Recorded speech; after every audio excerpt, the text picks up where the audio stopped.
Maliwalas na ang kapaligiran, wala ng bagyo. Yan po.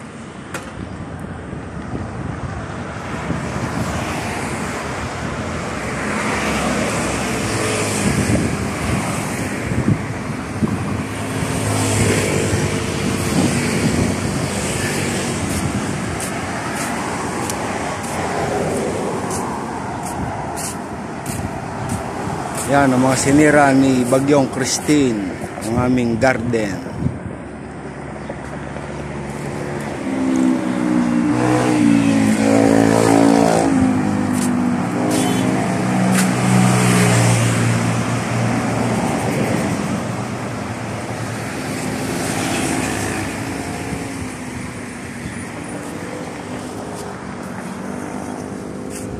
Sinira ni Christine ang aming garden. Ayan po. Pati yung kanyang kubo-kubo.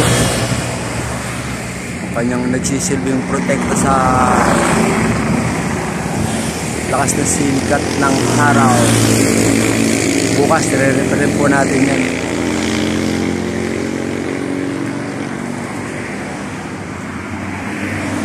Ngayon po ay maliwalas na ang ating kapaligiran. Po. Mainit na po. Maganda na ang panahon.